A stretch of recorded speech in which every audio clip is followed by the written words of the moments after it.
Iran ও যুক্তরাষ্ট্রের পরমাণু আলোচনা কার্যত ব্যর্থ।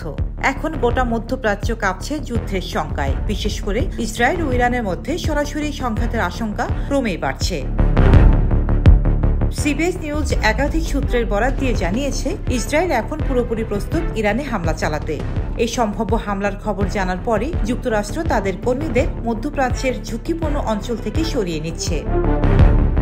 মার্কিন প্রেসিডেন্ট ডোনাল্ড ট্রাম্প এক বিবৃতিতে জানান, ইরানকে পরমাণু অস্ত্রের অধিকারী হতে দেওয়া হবে না। তিনি আরও জানান, ইরান সময়ক্ষেপণ করছে এবং তিনি এখন আর ততটা আত্মবিশ্বাসী নন। ইরাকে অবস্থিত মার্কিন দূতাবাস থেকে জরুরি নয় এমন কর্মী ও তাদের পরিবারের সদস্যদের সরিয়ে নেওয়া শুরু হয়েছে।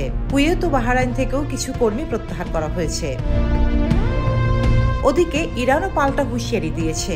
ইরানের প্রতিরক্ষা মন্ত্রী আজিজ নাসির জাদেহ বলেছেন, আমরা মার্কিন সামরিক ঘাঁটিগুলোর অবস্থান জানি। যুদ্ধ বাঁধলে দ্বিধা না করে সেগুলোকে লক্ষ্যবস্তু বানানো হবে।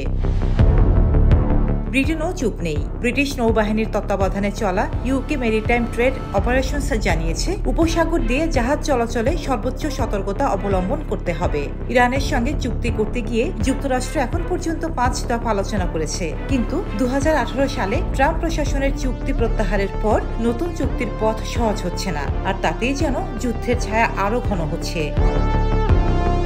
ট্রাম্প বলেছেন, তিনি চাইছেন ইসরায়েল যেন আক্রমণ না চালায়, তবে এখন ধৈর্য হারিয়ে ফেলেছেন তিনি নিজেও। বর্তমানে পুরো মধ্যপ্রাচ্য যেন বিস্ফোরণের অপেক্ষায়। বিশ্ব এখন তাকিয়ে, ইসরায়েল কি ইরানে হামলা চালাবে, আর শুরু হয়ে যাবে এক ভয়ঙ্কর যুদ্ধ। রচিনা রোজি, দেশকাল নিউজ।